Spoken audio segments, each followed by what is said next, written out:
welcome back to Mr. Ian Teaches English. Today's lesson is really important. It's one of the most difficult ideas in English with verbs to choose between the simple past or the present perfect. Now, this lesson connects to other lessons that I've done, how you pronounce ED, because in the simple past you use ED. In the present perfect, you also use ED for the past participle. And also my standalone present perfect lesson. I think the present perfect is the most difficult verb tense, so you might want to take some time and look at that. Now, before we jump in, please hit that subscribe button, the notification bell, leave me a comment, let me know what you think of today's video, what other topics you want me to talk about. But now, let's get to it. All right, so let's talk about the simple past or the present perfect. Now, the simple past is simple. You'll see in the chart here, over here, all the different ways that we use it, the affirmative, the negative, and the question form. Don't forget the question form. Many students do, and they make weird questions. Now, why do we use it? We use the simple past to talk about single actions in the past that are finished, that are done. In the little chart here, you'll see the X is not connected to the present. It is not connected to now. It's just an event in the past. Now, the present perfect, what does it look like? This is a little more complex. Any tense that is a perfect tense uses the verb have and the past participle. The present perfect uses the present tense of have and the past participle. So you'll see here the affirmative, negative, and the question forms. You may have learned the past participle as verb 3. If you did, that's great. I'm going to call it the past participle for these lessons. Now, how we use the present perfect is a little more difficult. I have a complete video that only focuses on the use of the present perfect, so check that out if you want a clearer idea, you want to take more time with it and practice it some more. But the three main ideas are, number one, it is an action in the past at an unknown time. So it happened in the past, but we don't say when because we don't care, it's not important, or we don't know. Number two, it's an action that was repeated in the past and can also be repeated again. If you see on the chart here, we have 3 X's before now and 2 more X's after now, but they're in parentheses because it's possible it might happen again. Number 3, an action that started in the past and continues until now. This is a very common use of it. Many students think this is the only use of it, but that's not true. If you're an advanced student, rule number 3 is also the same as the rule for the present perfect continuous, but we're not going to talk about that in this lesson. Now, what's the difference? These videos are comparison videos. What is the difference between the simple past tense and the present perfect? The difference is the simple past is used for single events that are done and finished with no connection to the present. The present perfect always has some kind of connection to the present. In rule number 1, the action happened in the past and it's important now. So person A says, I'm from India. Person B, that's so cool. I've been to India. When did they go to India? We don't know. That's rule number 1. But it's important in the conversation now. Rule number 2, an action that repeated in the past and can repeat again in the present. Here's our connection to the present.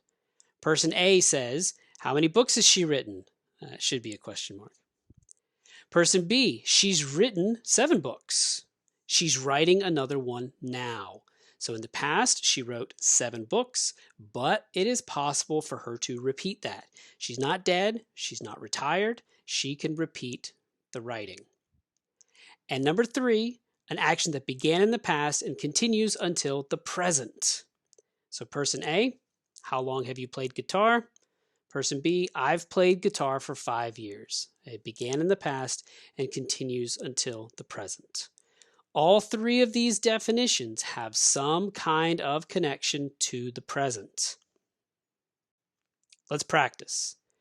Now, in these sentences, you need to choose the simple past tense or the present perfect tense. Now, pay attention to the context. If there is no connection to the present, it's simply an event in the past, choose the past. If there's a connection to the present, choose the present perfect. And don't forget your contractions. Go ahead and pause the video. Use your notebooks, write the answers down, and I'll be back in a minute to give you those answers. All right, let's talk about those answers. Number one, my father moved to America in 1973. Here we choose the simple past because 1973, it's in the past. There's no connection to the present. Number two, he's been to the library twice this year. All right, it happened in the past. When did it happen? We don't know.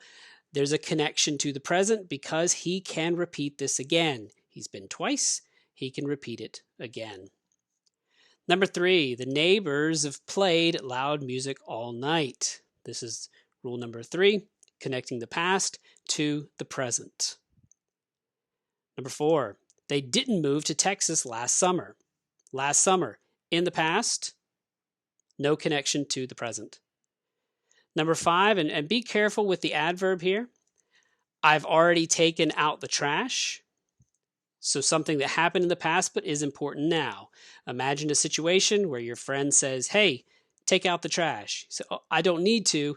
I've already taken out the trash.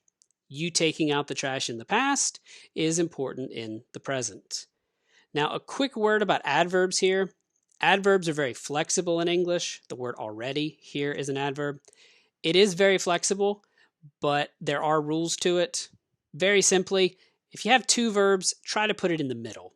Here we put it between have and taken out. So, number six, Tim closed the door before he left. And we'll go a little faster here. Number seven, did you eat breakfast this morning? Number eight, how long have you lived here? Number nine and number 10, be careful with these. He's had 3 interviews this week. Number 10, she had 3 interviews last week. Be careful here. Number 9, this week. It is possible to repeat because this week is still now. Number 10, it is impossible to repeat. It cannot repeat because it happened last week. It's in the past with no connection to the present. Number 11, Mary's seen the movie.